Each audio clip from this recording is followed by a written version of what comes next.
साफ नियत से अगर कोई काम किया जाए ना तो वो धरातल पे एग्जीक्यूट होता है। रोहतासगढ़ रोपवे जो 32 लाख लोगों का एक सपना था, आज वो ध्वस्त हो चुका है। हमारे साथ मौजूद हैं रोहतास के रहने वाले समाज सेवी तोराब निया जी। निश्चित रूप से ये सिर्फ पिलर नहीं गिरा है, हम रोहतास वासियों की उम्मीद गिरी है और इस गिरती उम्मीद के बीच जो शासन प्रशासन का उदासीन रवैया रहा है, इससे घटिया और इससे बुरा कुछ नहीं हो सकता है। इसलिए हम तत्काल मांग करते हैं कि जितना जल्दी हो सके निष्पक्षता से इसकी जांच करते हुए तत्काल प्रभाव से पुनः काम को चालू कराया जाए और पूरी गुणवत्ता के साथ। क्या लगता है किन कारणों की वजह से यह ध्वस्त हुआ? भ्रष्टाचार, जीतन राम मांझी वाला कमीशन जो बताए हैं वो कि सरकार में कमीशन चलता है और वही कमीशन का खेल है सब। बिना कमीशन का कहाँ कुछ चल रहा है। 13 करोड़ 65 लाख का पूरा बजट था। ये 13 करोड़ 65 लाख का 14 करोड़ 65 लाख का जो बजट था, ये हम बिहार के 13 करोड़ वासियों का खून पसीने की कमाई थी। ये शासन प्रशासन में बैठे लोगों के बाप का पैसा था, ये हमारा पैसा था, हमारी गाड़ी कमाई थी और उसका दुरुपयोग हो रहा है। देख लीजिए इसको, देखिए ना आप भाई। आइए। ये इसी सेफ्टी के साथ इसमें आप लोगों को बैठालते। ये आप 1600 फीट की ऊंचाई पर ये जब रोप ये पहुंचता बॉक्स, और अगर दुर्भाग्यपूर्ण चलिए रोप में कुछ नहीं होता, इसमें कुछ होता तब उसकी जान के क्या होती, लाश नहीं मिलेगी इन घाटियों में। 2020 से ये बन रहा था, अभी 2025 हो गया है। 2025 में इसका कहीं कोई है कल्पना? ये 25 साल पुराना कल्पना किया जा सकता था। ये 2000 सन में अगर ये रोपवे बनता तो इस तरह का बॉक्स होता तो शायद उसको एक्सेप्ट किया जा सकता था, लेकिन 2025 जैसे हाईटेक, अरे तो नरेंद्र मोदी का हाईटेक भारत है ना, डिजिटल भारत में इस तरीके का गैर डिजिटल काम, इसका जिम्मेदार कौन है? निश्चित रूप से शासन प्रशासन में लोग जो यहाँ पे लगे हुए हैं, पुल निगम के सारे पदाधिकारी, जिला पदाधिकारी और तमाम तर लोग इसमें इन्वॉल्व हैं, जो लोग जिनकी देख रेख में चल रहा था या जो जिनके अधीन आता है। सरकार का ऐसा कुछ मानना था कि लगभग नए साल में इसकी शुरुआत होगी और नया पर्यटन को बढ़ावा मिलेगा। कहीं कोई बढ़ावा नहीं, खाना पूर्ति था। तो काम ये ट्रायल तो चुनाव से पहले भी किया जा सकता था। चुनाव से पहले केवल इसलिए नहीं किया गया था कि उनको पता था इस बात का कि इनका भ्रष्टाचार उजागर होगा और ये टूट के गिर जाएगा। हाँ, ये क्या क्या उम्मीदें थी रोहतास के लोगों की जब यह बन जाएगा तो क्या उसके बाद करेंगे? उम्मीद देखिए, पर्यटक के मामले में हमारा पर्यटन दृष्टिकोण से ये क्षेत्र बहुत ही खूबसूरत है, आस्था के मामले में बहुत खूबसूरत है।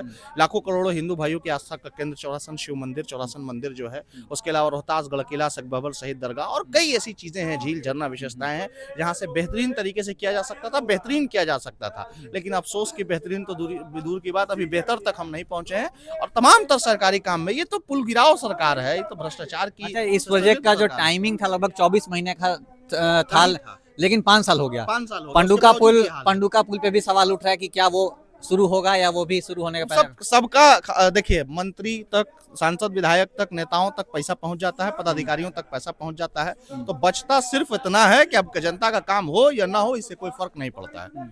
सीधी सी बात। क्या लगता है इस क्वालिटी पर आपको भरोसा है? भाई किसी कीमत पर जान लेने वाला काम है। और यहाँ पर एक पोस्टर लगाएगा, अनाधिकार प्रवेश वर्जित। अब अपना ये लोग कुकर्म छुपा रहा है। दूध की रखवाली बिल्ली करने वाला हाल है अब यहाँ का। अरे कोई आए तो, एक चपरासी का तो पता नहीं है कल से यहाँ पे, एक सिपाही का तो पता नहीं है कल से यहाँ से 20 घंटा से ऊपर हो रहा है इस घटना को घटे, और उसके बावजूद ये उदासीन रवैया है सरकार का। आप सोचिए कितना तानाशाह ये नेता और पदाधिकारी हो गया है। विधायक जी तो लेटर भेजे हैं मुख्यमंत्री को। विधायक जी अपना काम कर रहे हैं, लेटर ना जाएगा, लेटर का क्या जवाब आएगा? साफ नियत से अगर कोई काम किया जाए ना तो वो धरातल पे एग्जीक्यूट होता है। नीति खराब हो तो कुछ नहीं होता। 5 साल 6 साल लगभग बीत चुका है इस रोपवे के नाम पर, क्या लगता है दोबारा उम्मीद करेंगे आप? निश्चित करना ही पड़ेगा, वरना इनके गिरबान में हाथ डाल के इनसे काम करवाया जाएगा, सड़क बंद कर देंगे। ना का तो ये सवाल ही नहीं है कि इसमें लिपापोती हो जाए और ना होगा। 14 करोड़ रुपया लगा है, एकदम हर हाल में इनको करना होगा और प्रॉपर तरीके से करना होगा। ये खिलवाड़ नहीं बर्दाश्त होगा। कहीं ना कहीं जब यह शुरू होता तो रोजगार पैदा होते, पर्यटन का विभाग बढ़ता, आसपास लोगों को काम मिलता, लेकिन वो सब कुछ फिर से ध्वस्त हो गया। स्वाभाविक है, जो नहीं हो पा रहा है, लेकिन हम लोग करा लेंगे। हम रोहतास वाले बड़े मजबूत लोग हैं, हमेशा से हर काल में हमारा परचम बुलंद रहा है, फिर बुलंद रखेंगे। सीएम डीएम दुनिया जहान के बाप की ताकत नहीं है कि हमसे वो हमारा अधिकार छीन ले। हम अनुरोध करते हैं, हाथ जोड़ते हैं, एकदम रिक्वेस्ट करते हैं कि हमारे आस्था के महाकेंद्र चौरासन शिव मंदिर को, रोहतास गढ़ किला को, सकबबल शहीद को, या इस पूरे एरिया को डेवलप किया जाए। क्योंकि रोहतास सिर्फ किसी मानचित्र का नाम नहीं, रोहतास एक उस इतिहास के पन्ने का नाम है, रोहतास उस धरोहर का नाम है, रोहतास उस जगह का नाम है जहाँ से कई विशेषताएं हैं, कई चीज़ों का लगाव है।